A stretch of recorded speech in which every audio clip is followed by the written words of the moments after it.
Hey folks, and welcome to another episode of Podcraft. This is the show that helps you to create a successful podcast. I'm Colin Gray from thepodcasthost.com and Alitu.com. Joined by Matthew, as always. How are you getting on, Matthew? Yeah, joined indeed, Colin. I am glad to be here. Just through the wonders of Alitu's magical noise reduction, you won't hear it, but outside they're digging a hole in the road, and it's got me thinking. Like there honestly isn't a road within like 10 miles of here that doesn't have a hole in it just now. I didn't know this volume of traffic cones existed in Britain, and traffic lights and everything. So the whole digging boy's been very busy, but unfortunately the boys that come at the back of him to do stuff in the hole, they're not quite as productive. So it's a good point. Like, how much plastic is invested in traffic cones when you're driving down the motorway and you see cones for like 10 minutes of drive? And that must be literal thousands and thousands of the things. Yeah, and like all the traffic lights, but then the guys that are required to actually do the stuff, there's not that many of them, unfortunately. No, so just keep opening up jobs. Do you know, this is one of the things that I think is most distinctly different when I'm visiting the US. So if you're over in the US listening out there, the cones we have here, this is such a banal thing, but I had noticed it for some reason. Like, our cones are very different from American traffic cones. And I just felt like that was a very American thing, like driving along a US highway or a city, and the cones are just so different. Maybe not quite as plasticky, potentially, even. Welcome to Podcraft, ladies and gentlemen. But they're so anyway. Okay, right. So, what are we covering today, Matthew? Well, I know. I said about leading with a monetization story. I'd actually quite like to lead with the other one, if you wouldn't mind indulging me, because we have some original data to present, don't we? Yeah, sure. Okay, cool. Yeah, so I mean, two different types of podcasting. Let's jump into that. Is there two different types of podcasting developing right now? We've got one around podcast monetization, the 3 A's framework we want to jump into there as well. And then I've got a couple of things around events for this coming year too. So podcasting events that I want to go to in 2026. I want to get your thoughts on what you're thinking about going to as well. How to actually make the most of those events too, because we've been going to these events for, I don't know, my first one was like 2015, I think. So a good 10 years now. And then a final one around moving studio as well. I'm moving recording studio. So let's get into a wee bit of my thinking and planning around that, and chat around where we both record actually these days. Does that sound all right? Sounds good to me. Cool. All right. So what's this around the data then? What you been discovering? Yeah, so as long-term listeners will know, we ran our independent podcast survey recently and published our report last month, which was really good. But, you know, it doesn't stop there, does it? Like, you put a big report out like this, you've got all that data, and then you could really start to get in and look for additional patterns and correlations and stuff like that, which Katie and the team's obviously very good at as well. So she'd been digging into some more video and audio stuff, because obviously, you know, it's very topical. And she's discovered, and a few of these things we've mentioned already, I'll just note that first up, that a few of these patterns we've talked about, like we found that we quirk with the difference in production time. Like most folks, whether video or audio, are kind of producing their episodes between the 1 and 5 hour mark, but we found that a higher portion of audio producers were actually spending more. We had a chat about that last week, Colin, so I don't think we need to cover that ground again. There was also the difference in costs. Again, unsurprisingly, video podcasters, they were spending a wee bit more per month on their subscriptions, and that makes sense given that they need the extra tools for the visuals, and also you've just got like higher, bigger file sizes and stuff. You've got all these additional considerations. Where we haven't really dipped into too much yet, Katie found this difference in show formats, where the audio podcasts, there was the majority of audio podcasts, or the highest number of audio podcasts, were solo shows, whereas in the video domain, we saw 40% of them being video shows. And I think that is kind of, it's not strictly surprising, is it, Con? Because a lot of video podcasts follow that kind of remote call, talking head, chat show style approach, don't they? Yeah. I mean, is it just come down to the fact that is it hard to make a video that's entertaining in solo compared to audio? Is that what it is? So like interviews work nicely because you can flip between two people. It's a conversation. You can make a nice background, all that kind of stuff. And I suppose you can do some of that in a solo show, can't you? You can have a nice setting, all that kind of stuff. But just one head talking to the camera for 10, 15 minutes, is that entertaining in video? Is there any point in that?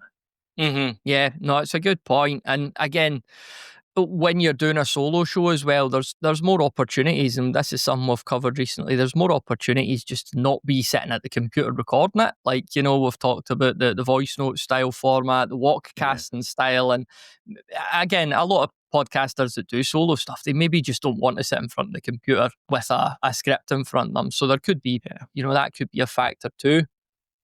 There's almost certainly something around just the experimentation as well, isn't it? It's like the ease. So one of the reasons for doing a solo podcast is just the fact that it's simple and easy to run. The logistics are really, straightforward because it's just you. You have full control over the content. You can make a plan. You can even read a script if you like. And so it's really simple to kind of, it's a nice way to earn your wings as a podcaster, isn't it? In some ways, to create a solo show. Whereas, adding the video element complicates things immediately anyway. So if your goal is to keep your podcast simple, to get used to it, to get used to the content, all those kind of things, then adding video is not a good idea anyway. So maybe it's a big part of it is those solo people they're just easing themselves into podcasting, and therefore it's it's the easiest possible entry point, and adding video just doesn't make sense at that point anyway. Yeah, totally. The last kind of data point here, and this is really interesting, there was a slight difference in publishing schedules. So both audio only and audio and video producers, the most common release format was weekly, but there was a 10% increase for those doing video and being able to hit that weekly spot. And you also see that only 3% of video podcasters compared to 13% of audio-only podcasters had no regular release schedule. And Katie points out that perhaps this is that sort of compelling need to sort of serve the algorithms. And if you're putting out video content, you don't want to miss your schedules because you think you'll maybe be punished for that. Whereas audio-only creators, maybe they're a bit more relaxed about that, and they're happier just to give you the episode when it's ready. So yeah, I think it's something around the production time as well. It's like that gulf. I don't know if I fully processed this the last time we talked about this, but there's something around. You were talking about the idea that, audio people, the first bit of the data was that audio producers can spend more time on their podcasts. And there's something around the fact that individuals can make highly sculpted, highly produced audio, like, a documentary style true crime series that includes multiple voices and sound effects and all that kind of stuff, or a really highly researched business podcast that does 3 hours on the founding and Acquired or Founders. These podcasts are solo, but people spend the founders, the hosts spend so long researching and producing them and reading a script and all that kind of stuff. So an individual can create one of these highly produced, super high quality shows, but an individual can't create a video podcast of that sort. It just takes so much more time to do the visuals as well. Like, there's so much more of a gulf between the really lowly produced video stuff, which is just 2 heads on a screen, and going highly produced in documentary style.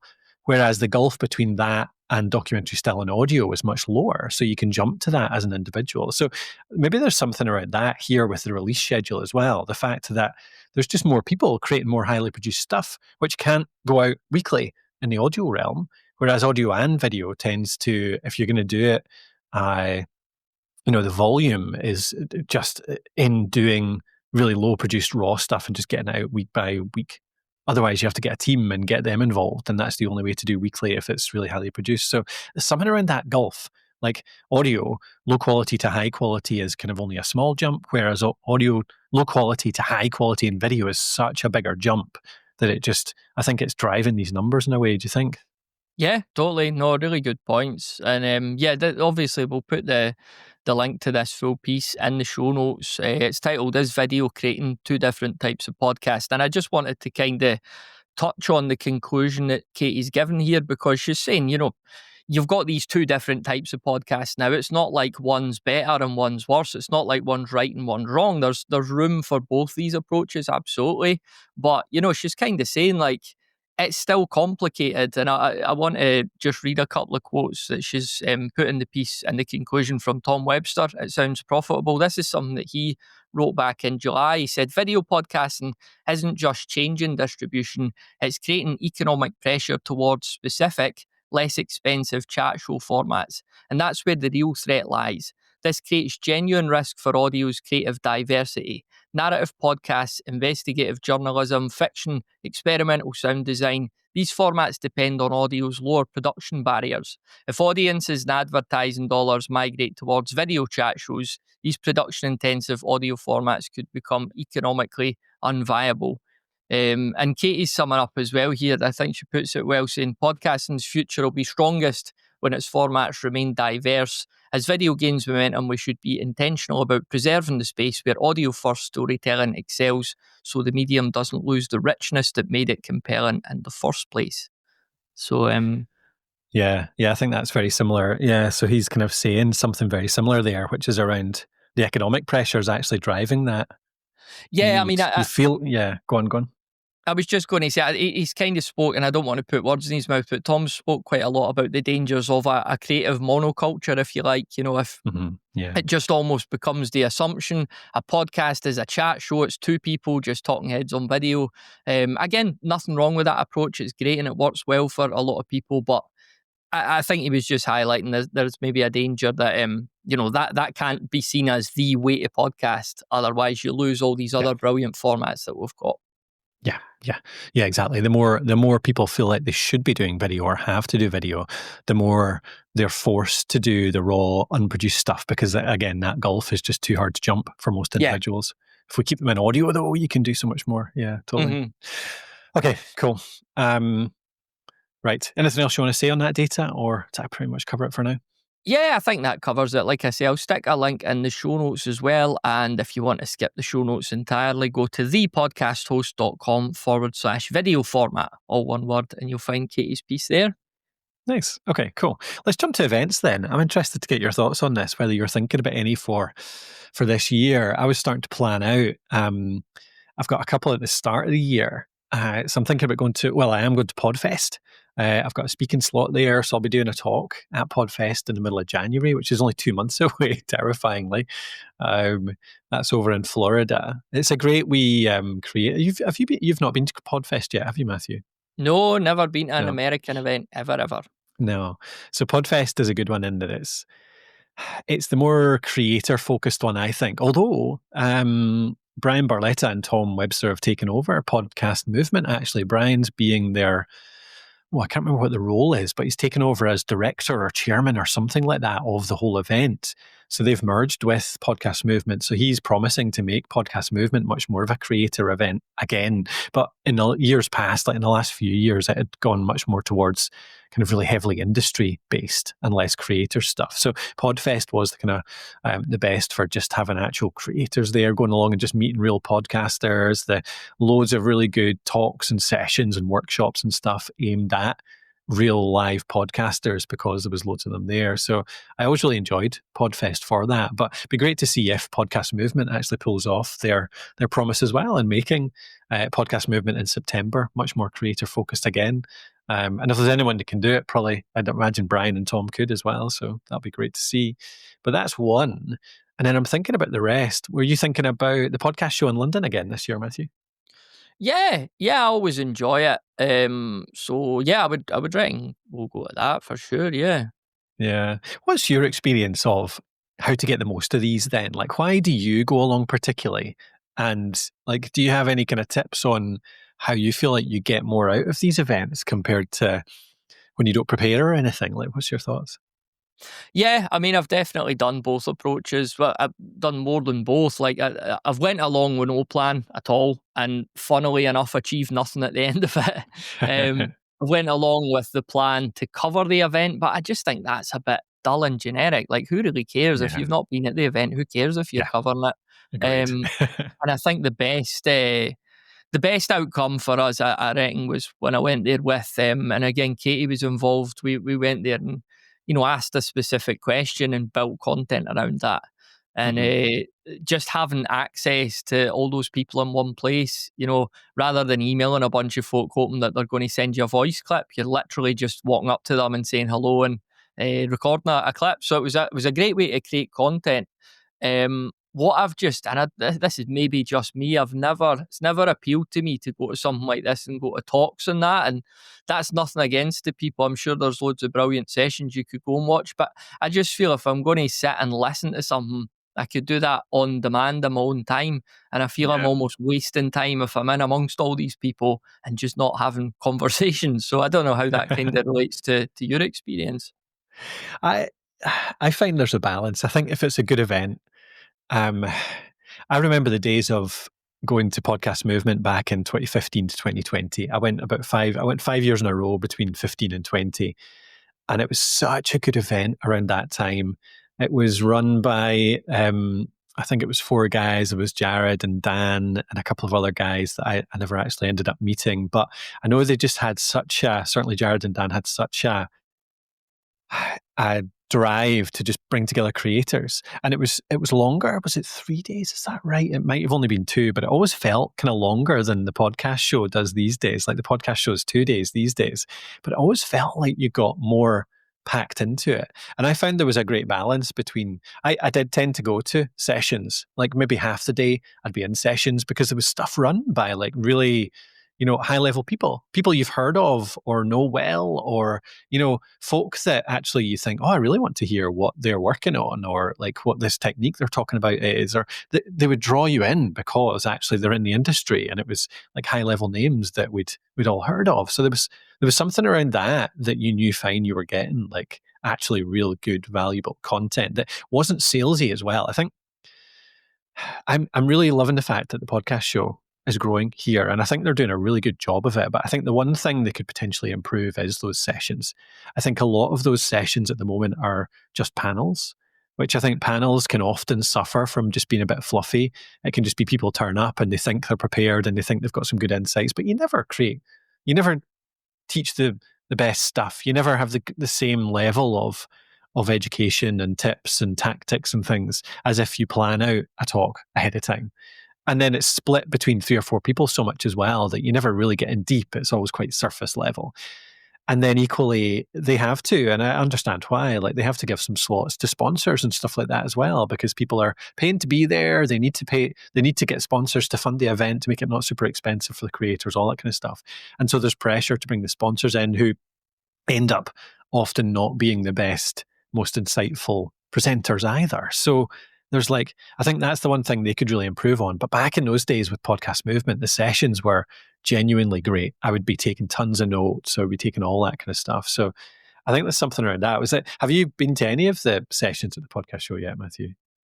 Yeah, I mean, I've dipped in and out of them. And like you say, the panel, I totally agree. And I'd never really thought about that. But the panel show, and again, this is absolutely no disrespect to anyone who's sat on a panel show, but I'd rather someone, if I was going to go to something, I would rather it was quite in depth on one person's take on something. Yeah. Let's get really deep into this. Like you're saying, a panel discussion, you could have 4 brilliant contributors, but neither of them are going to have the room to really give you their expertise. They don't get the time. Yeah.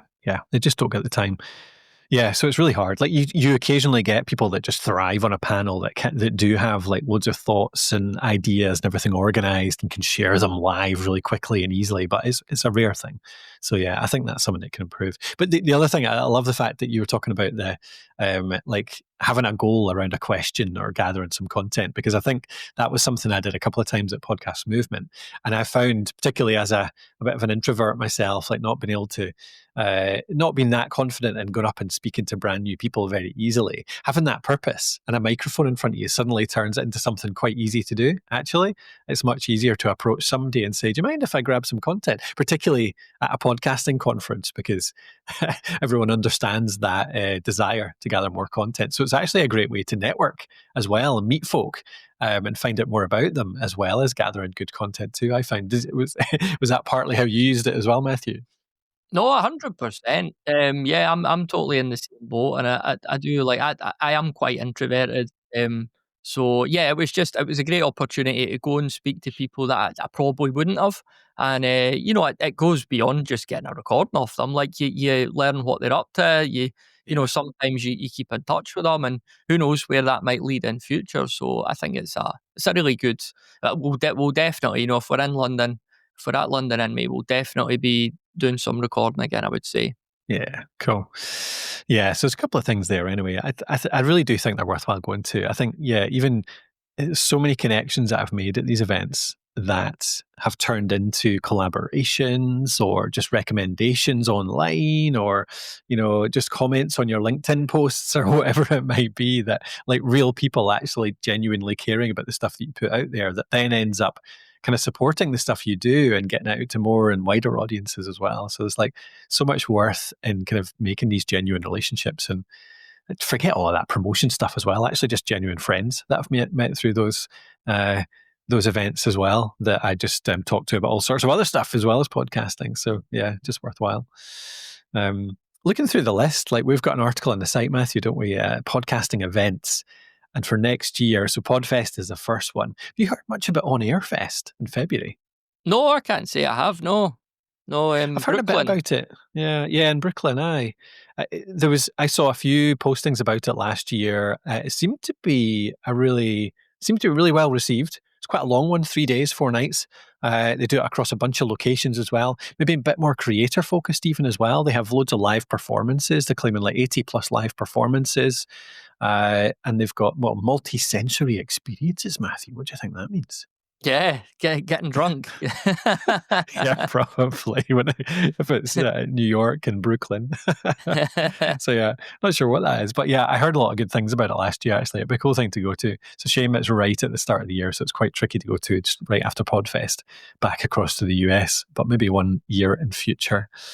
Then you've got Radio Days Europe in March. Is probably the first European one of the year, isn't it? That's March 22nd over in Latvia. Yeah, Riga. That'd be cool. Yeah, I know that James Cridlin often comes over for that. He's a Brit over in Australia, and he often talks about being at Radio Days. Says it's a really good event. I think that he's his background's in radio, though, isn't it, Matthew? So he's probably got a bit of extra because Radio Days is radio podcasting and the audio world as well. Yeah, totally.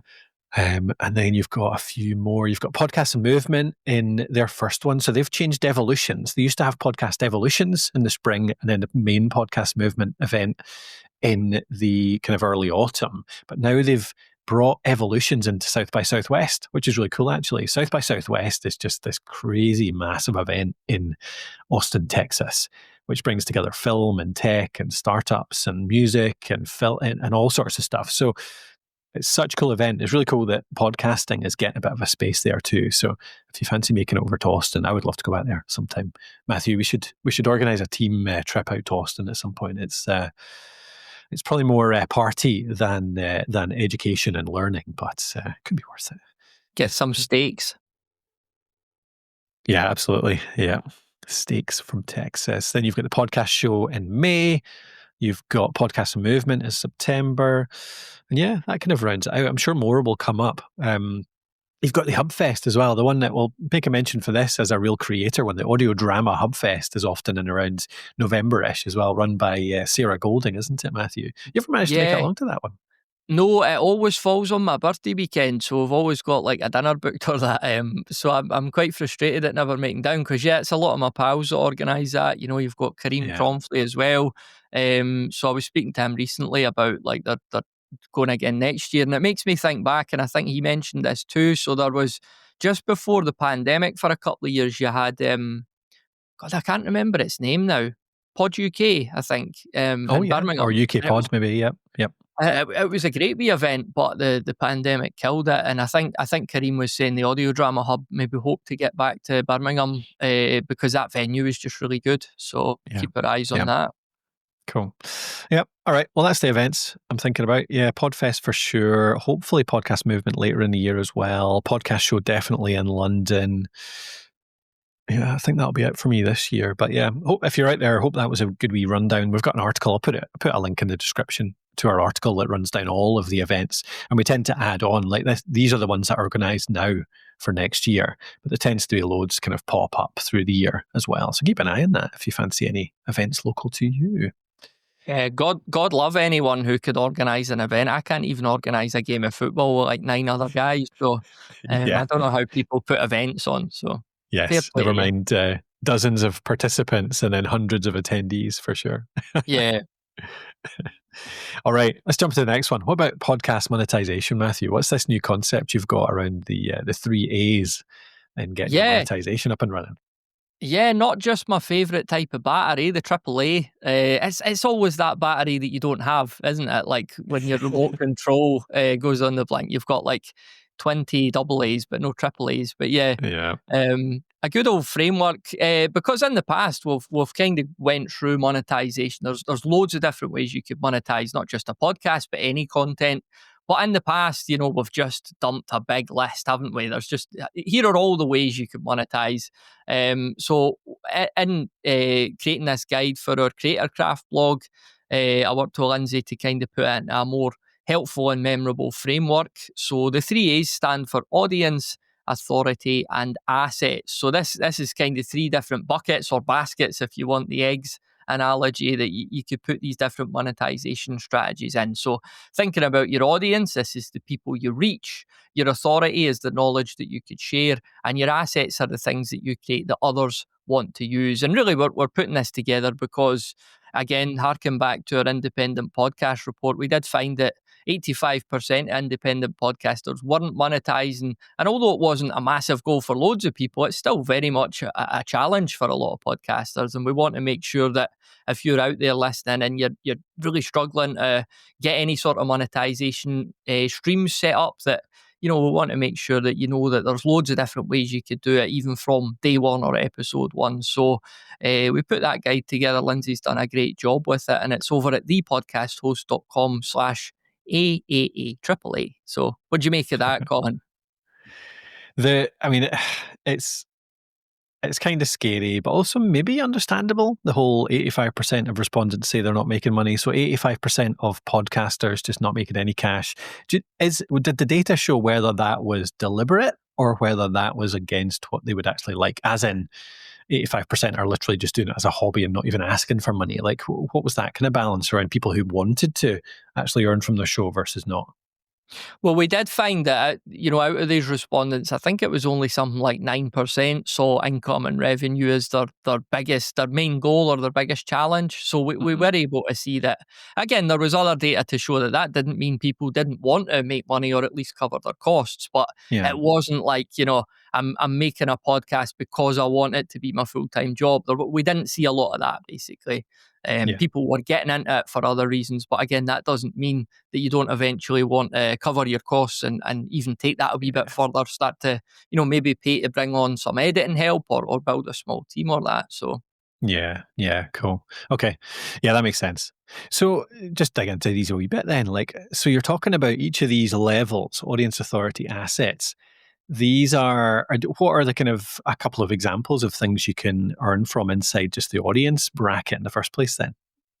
Yeah, definitely. So in the audience bracket, a big obvious one here is sponsorship and ads. Like, this isn't a thing you could do without an audience, is it? So, you've assembled some people in front of you that are listening intently to you, and you could then, take money to sell something. Of course, it's something that aligns with your own vision and your own content, but you could run ads or sponsorships. You could do premium or exclusive content, crowdfunding and donations, and email lists as well. That's a big part of that, something we've talked about recently. So just communicating via email as well. So and podcast merchandise, of course. Not a big earner, but a good cross between like monetization and marketing. I think just getting some merch out there. So nice. Yeah, that's the audience. Yeah, so the kind of broad audience monetizing your kind of, your audience loyalty. And then you jump up to authority and you're looking at things like teaching the skills, isn't it? Like your authority, one-to-one coaching, courses and workshops, done for you services. So it's like, having built that authority with the podcast, what will people then willingly charge, willingly pay you for? If that authority is established, they're happy to come and get coaching off you or do courses with you or services or whatever that is. Then when it comes to assets, is this more what things you create out of your podcast? Yeah, exactly. Something you've created that someone else wants, like books or ebooks, products as well. Again, I think we've used the Alitu example in there. Like this was a question we got asked for years, wasn't it? Or a problem that our audience came to us with was that they struggled with editing, and that Yeah. led to us developing Alitu. It was a natural step for us to create that.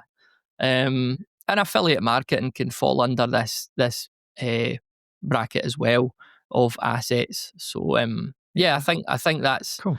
much more organized now than just like what we had in the past was just a big old list, which was good. But I think it's helpful to get that kind of organization about it. Yeah. Yeah. And I like that. I like the kind of structure of it there as well. In the audience, you can start a lot of them in the early days. You don't need a big audience to actually earn from things like premium content, crowdfunding, your email list, your merch, that kind of thing. That's like, even with 100, 200, 300 listeners, you can convert quite a lot of them into it, can't you? But then once you've developed that authority over 50, 100 episodes over a year, 2 years, that's when you can start to go the higher ticket prices, like one-to-one coaching, courses, workshops, all that kind of stuff.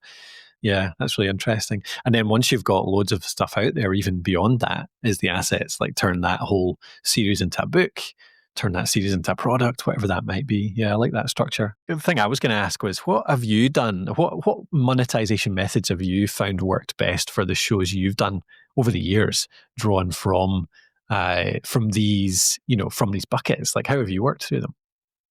Yeah, I was going to fire that back at you as well. I wanted to ask you a wee bit about your golf podcast and see what method you'd set up. But yeah, just to answer your question first, like if we look at audience, so with the crowdfunding and donations, like I got on the Patreon train very early when we were doing the show about making audio drama more than 10 years ago now.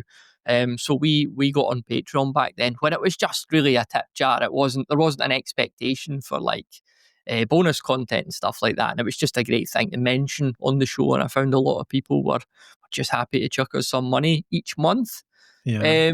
Do you want to, if we want to stay in the audience bucket for now, like if you were thinking ahead to your golf show, which we talked about a couple of episodes ago, what method here might be a good fit for the content there? I think there's two. I think for a show like that, in an industry that is so brand focused, sponsorship is a real clear one, but more actually brand deal type sponsorship than pure sponsorship for listenership. You know, the kind of traditional sponsorship model is you pay for your audience size. Essentially, it's a CPM, so cost per thousand model essentially. But I think when you're so well targeted, like a show like a golf show, and particularly with one like ours where we're going to aim at mid to high handicappers as well. So it's the people that even within the space, we have a niche or a subset, then suddenly it turns into something where you can say, right, so you're a golf club brand that are aimed at creating drivers for beginners that make it much easier to hit. Well, actually, we know that like 80% of our listenership are exactly that. And we think we will convert quite a lot of them. So we're not going to just charge you a CPM rate. We're going to say, this is a full brand deal. We're going to charge like £1,000 for what would you call it? An activation, they call it these days sometimes, whereby we talk about you over 2 or 3 different episodes. We do an actual feature on how to find a great driver that can help you as a beginner. We mentioned yours in there. We do a couple of social media things at the same time. We mentioned you on the email list as well. And it becomes a package as opposed to just a pure sponsorship. And so I think that's probably the way we would go with those kind of brands, because there's tons of brands that do so much gear in golf that I think that's just a really clear way to go. The other one that was in my head there was affiliate as well. So even if we couldn't arrange that, like if we just do some episodes on particular clubs or particular gear or particular clothes or whatever, there's bound to be some good affiliate opportunities there as well. Does that sound right, Matthew? No, definitely. I think I'm not going to repeat everything you said there, but I think those are definitely like good fits for you, certainly in that bucket. Are you going to follow through on that, or are you going to just take your time first and get the content kind of on its feet? Well, my co-host Ross actually already has loads of contacts in the industry. It was one of the benefits of teaming up with him on it. is the fact that he's been running a golf podcast for a while. So he already knows a lot of people in the industry. He's a really good player. He knows quite a few brands. So the chance of some kind of deals like that are higher than they would be in the early days than normal. So he's kind of got those skills. We've got the skills around growing the show and a strategy around growing shows and all that kind of stuff. So it's kind of a good partnership there, I think. So yeah, I think we probably will lead into it sooner rather than later, or certainly sooner than I would on a normal show. Yeah. I mean, you could even argue that some of the higher up ones are definitely possible down the line with that as well, as in product. Like there's so many creators out there now creating products based on that. Like if we created it goes beyond even just merch. So like if you grow that brand around it, the merch, yes, fine. But equally, actually having a club manufacturer create a club that has our logo on it, or a hat manufacturer that actually teams up with us and does a logo one. It's not just a TeePublic type one, but it's properly like that, or a practice aid or something like that we put together that helps people, and it's kind of much more targeted at our audience. So things like that could be really interesting as well, I think, down the line. I'm definitely not going to go into the coaching space there, but that's the one I'll kind of definitely step away from. Yeah, exactly. Yeah, but there's a few. I think probably the clearest example, just before we finish up on this, is Alitu. You mentioned that at the start, but that was like a clear problem we spotted with our listenership. People would come in, the biggest problem, like this is how you come up with a great product, a service, something like that you create for your audience down the line, is just listening to their problems, listening to their questions, and really encouraging them. Like, I think the way we got to that, Matthew, do you remember this as well, that we had a newsletter that we drove people to from both the blog and the podcast. And the very first email that they got when they signed up to that newsletter was a quick reply from me or you, or maybe even both of us, which said, "Hey, thanks so much for following along. What is it that you're struggling most with around your podcast right now?" And that was it. Do you remember that, Matthew? Yeah. Yeah. That email got us so much insight. Like so many people replied to that and gave us like all of the things that they were struggling with. It really powered our content. It helped us write so many blog posts, so many podcast episodes. And it really came together to show the most common thing that came in from that was how to edit. It was the struggles around editing, wasn't it? And that was where Alitu came from. That was why it was an editing platform to start with, to solve that problem. It's why it grew so well in the first few years, because we were really solving something that was so underserved and so painful for our audience. So yeah, if you're out there listening, I think that's the best step you can take, is just set up some kind of structure where you are contacting, you are like somehow interacting with nearly every new follower, listener, subscriber, whatever it might be, to find out what it is they're struggling with right now, what problems and pains they have. Lovely stuff. So I see you, like, although I was looking at the audience bucket there, you kind of went through them all, didn't you? Yeah, sorry, I jumped ahead. No, it's fine. Did you have any that you've used from the other ones, from Authority or Assets, for your shows? Well, just quickly, I guess, when we look at Authority, again, like more than 10 years ago now, like, because I was like editing my own podcast and talking about my own podcast, I met some guy in Birmingham who asked me to edit some podcasts for him. I can't remember his name, but yeah, that went nowhere. Colin Cray or something like that. So that was a timely wee opportunity. And then Assets as well. I did put an ebook out back in the day about making audio drama, and then on the products front too. Like I've always because I've got that crossover between like miniature wargaming and audio drama, and I've always thought like I probably know enough people that like I could bring about a very small miniature range based on like audio drama characters. I've never done it because that's the sort of thing you think like, oh, this will just take like half an hour to set up, and then suddenly it's like a 30-hour a week side Weeks project. Or months. Yeah, so the idea is there, but whether I'll act on it, I'm not too sure. But yeah, love it. That'd be cool. I'd love to see a miniature set of of the full Scottish podcast, Doogie and all the rest of them. That'd be great to see. For sale in the Games Workshop window. Yeah, totally. Cool. All right, I think that was useful to go through that. Yeah. Yeah, no, great to get some real world examples rather than just like giving a list of information. I always like that we could tie it back into like real stuff. So Yeah, perfect. Last one for me is moving studio. So I'm thinking about this at the moment, Matthew. What's in your studio at the moment? Like, where do you record most commonly? Because you've got a couple of places you record, don't you? yeah, I mean, I did have my walk-in cupboard at home, which it was totally soundproofed, and that went back to when I was doing more audio drama, and it was like a really good vocal booth. But now that I've got my daughter, like space is at a premium, so it's ended up becoming it's ended up literally becoming a cupboard. Like it's still got all the sound treatment in, but I'm rarely in there anymore. So yeah, just either if I'm at home, I'm recording at my desk, or in the office, I've got a similar setup. It's Yeah. very minimalist, but like because I'm using like a Q2U or an SM58 or that, I'm really like they're very forgiving of the rooms not being treated, and again because of the like software processes and that these days, I get away with it. So, what about you? Yeah. What's your setup at the moment? Yeah, I've got a couple of spaces too. It's interesting to know. I hadn't realized you'd lost your home recording one actually. So if you're doing your audio drama and stuff, do you have to come into the office these days to do the voiceovers and things like that? I just don't do it. I made one recently, but I just produced Firefly. it. So yeah, Yeah, yeah. it's been knocked on the head now. Yeah, fair enough. Yeah, it's hard. I've had the office in town, so I've had an office in town where I'm recording right now, for about 3-4 years now, and I spent a bit of time building that up. It's a fairly big space. It's quite high ceilings. It's not ideal in terms of recording either because it's a wee bit reverby.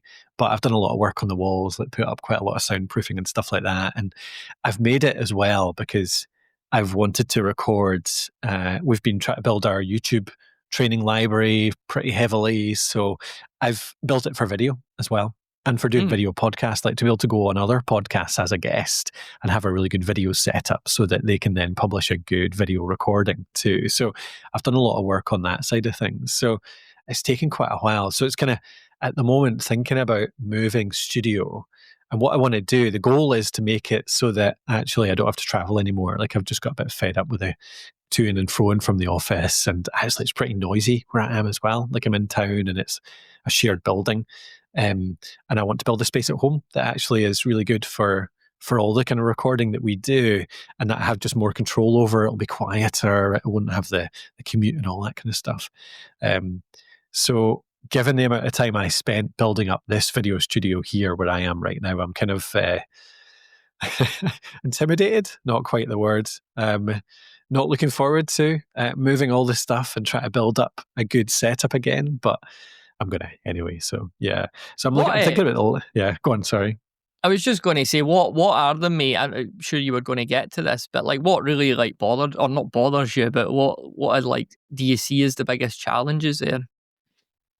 I think the biggest challenges are, I think what makes, in my opinion, and I think it's agreed on around a few different places, one of the kind of best, the lighting makes the biggest difference, and then a bit of depth as well. So being able to have a bit of, so distance in a room makes a difference. Like, so I currently have my desk about a meter away from the wall. So the wall in this office that I'm facing my camera, and the wall behind it is about a meter behind that because the camera is about a meter away from me. So it's not as easy as just sticking a camera on top of your monitor when you have a webcam. You need some space to put the camera actually a fair bit behind your desk so that there's a bit of depth there to capture your kind of shoulders and your arms and be able to get gestures in and stuff like that.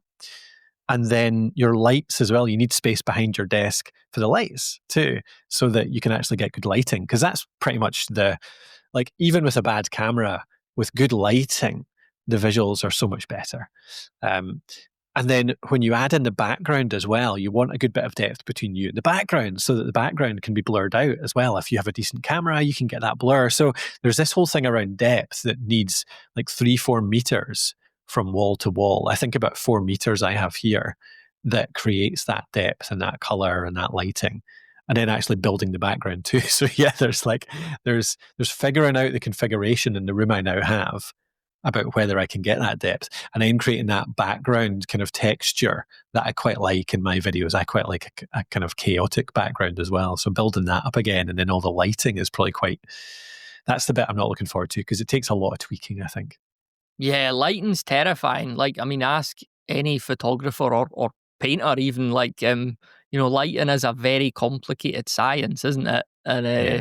Yeah. it's like, fair enough, you could set something up and just happen to get it right, but oftentimes it's very much, trial and error. And yeah, Yeah, you I mess around with that a lot, yeah. The other thing I'm thinking about, and I like having in the office here, I have 2 different recording spaces. So I have this one that I'm recording podcasts, and I do quite a lot of YouTube video with this as well. So it's just me straight onto the camera, nice background behind me, nicely lit background, and my face is lit as well. But over in the other corner of the room here, and many of our YouTube videos use this, is a table with another darker background as well. So I've got a light background and I've got a dark background, so I can kind of switch between the two.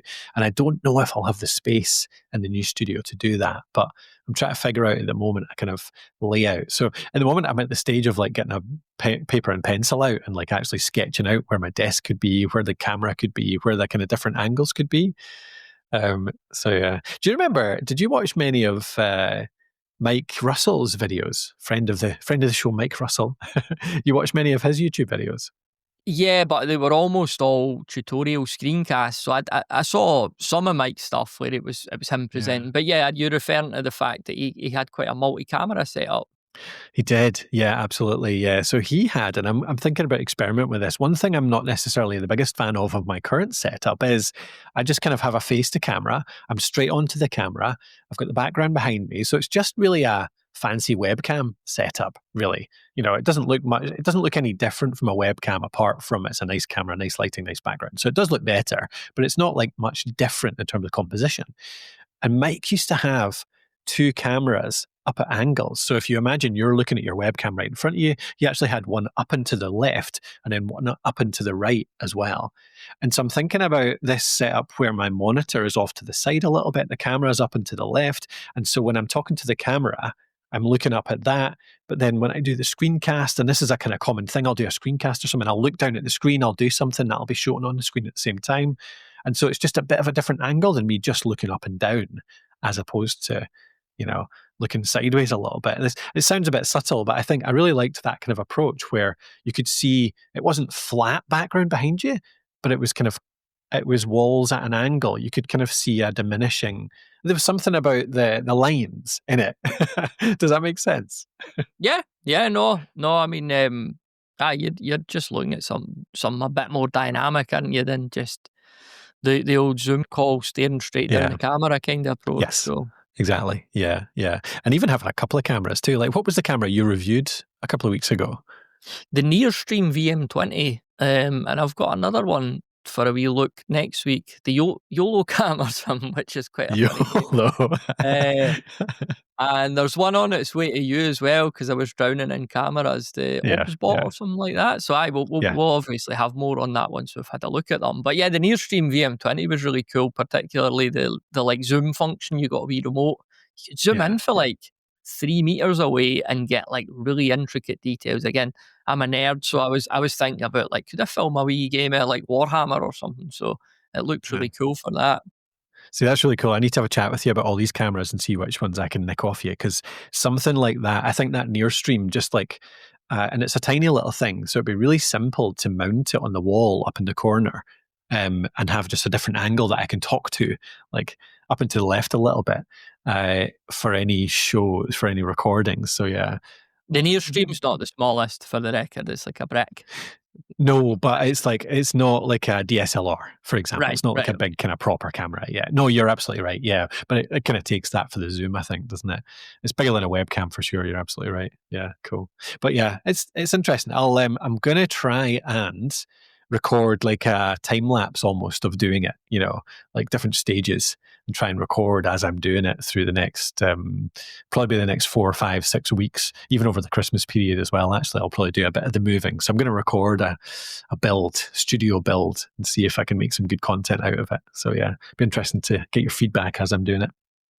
Could be envious of me because I'm moving office next week, and it'll be a case of take the boom arm and the Q2U off the desk, move the desk, put it back, Yeah. and that'll be me. So do you know one good use of Black Friday I've had actually is buying some new lights for the new studio. You'll have come across like Hue lighting, the smart Hue lights. yeah, Yeah, and there's cheaper alternatives. So I mean, they're just completely imitated all over the place on Amazon. There's a brand called Govee as well, Govee, who does very similar things.